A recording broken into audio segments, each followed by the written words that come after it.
Hi! In this video we'll do some computations using vectors, and in particular we'll look at the inner products and the cross product. So we'll start here with the inner product. So what is the inner product? So if we want to compute the inner product of two vectors, then we denote this by this dot here. So let's take these two general vectors. Then this is equal to, well, the first component of the first vector times the first component of the second vector, plus the same for the second component, plus the third.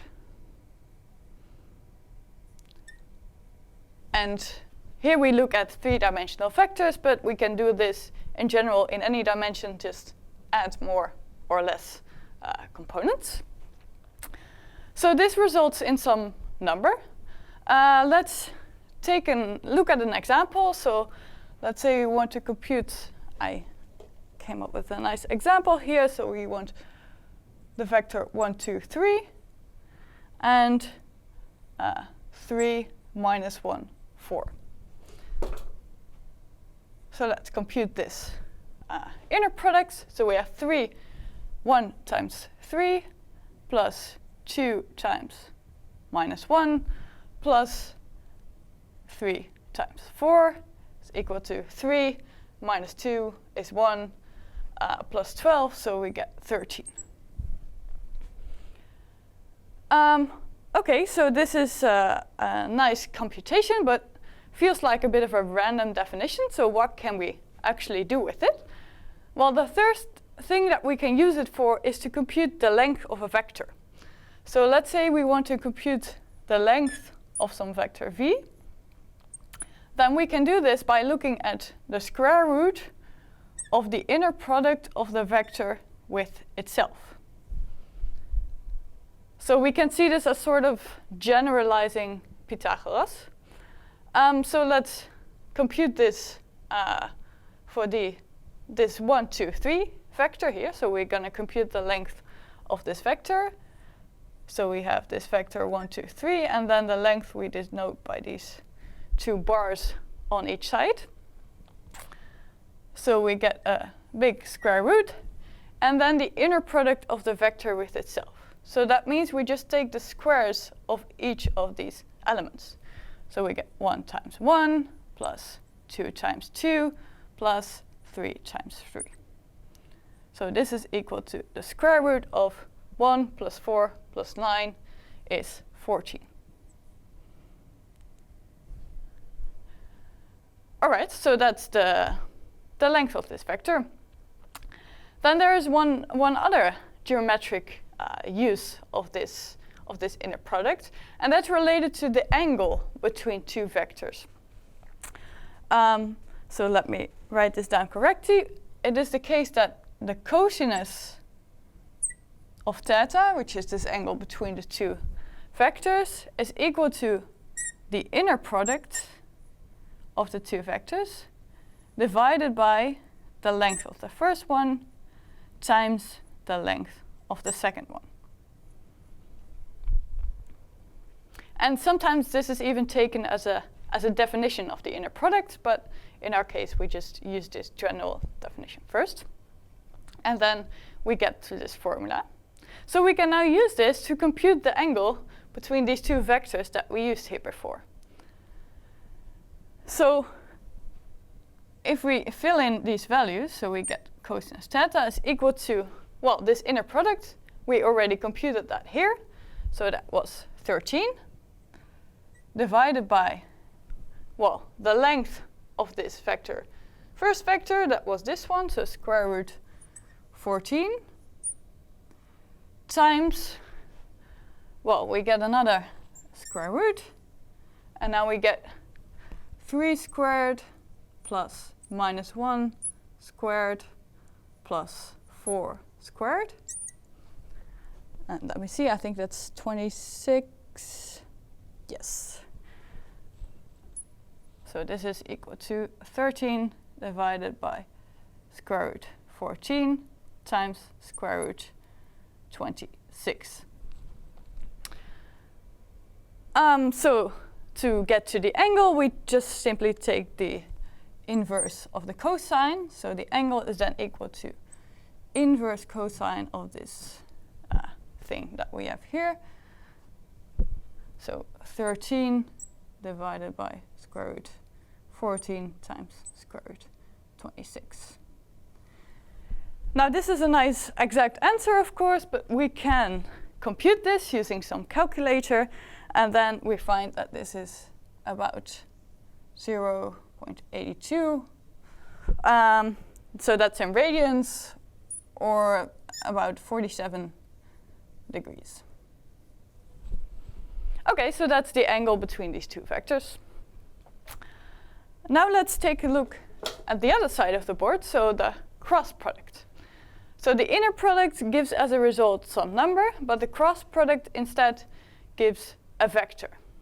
So let's take a look at what kind of vector the cross product gives. So we want to compute the cross product of two vectors, and we denote that by this, well, cross. So the first vector was v1, v2, v3, and the second one, w1, w2, w3. And now let me use a different color here. So to compute the cross products, which is again a three-dimensional vector, we will look at different combinations of elements of these two vectors. And we will make crosses while doing this. And the first cross we look at is this one. So we look at the second element combined with the third element of the second vector, and the other way around. Oh, I'm sorry, I should have not put this bracket here yet. Otherwise it won't fit. So here we get, so v2 times the other endpoint of this line, so w3, minus the other multiplication, so minus v3 w2. So that's the first element of this vector, and then we'll look at one cross below, and that sort of goes out of the vector, so we enter here at the top again. And then the other element looks at the other part of this cross. So here we have v3 times, well, w1 was the other endpoint, minus v1 times w3. And then for the final element, we look at this cross here. So we again skip one downwards. So we get v1 w2 minus v2 w1. So the important thing to remember here is that this first cross does not start at the first element, but one lower. And actually this cross product is only defined in this three-dimensional, for three-dimensional vectors. So we always start at the second with the third of the other vector. Okay, so let's use these two vectors again as our example. So we want to compute the cross product of 1, 2, 3. And what was the other one again? 3 minus 1, 4. Okay, so for the first element, we started to look at this cross here. I won't draw all of them again, but just to get the first one. So we have 2 times 4 minus 3 times minus 1. The second one we have 3 times the top one here, so 3 times 3 minus 1 times 4. And the final element is 1 times minus 1 minus 3 times 2, 2 times 3.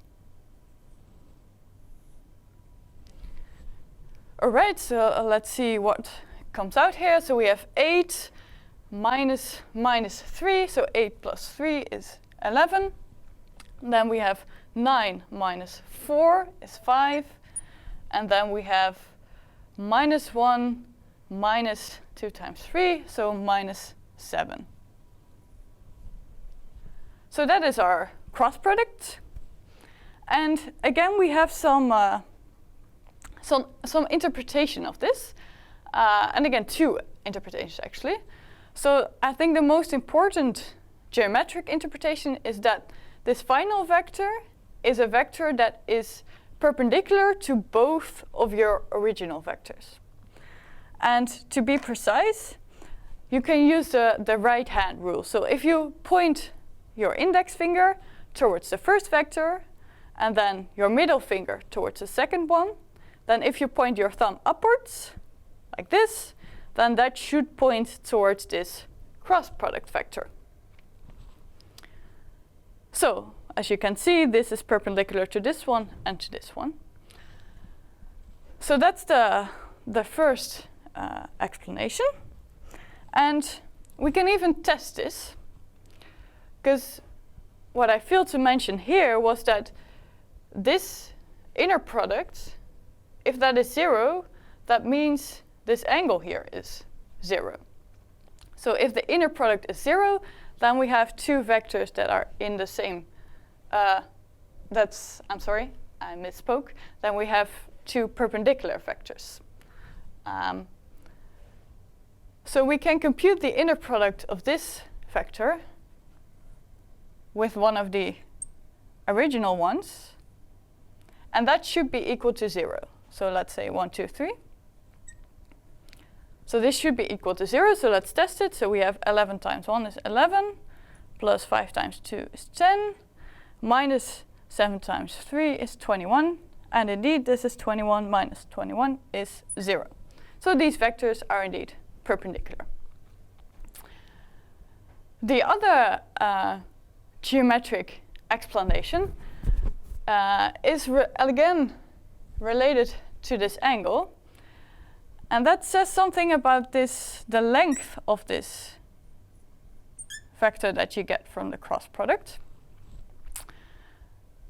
So this is actually equal to the area of this parallelogram that is defined by the 2 vectors. So this is equal to the area of the parallelogram.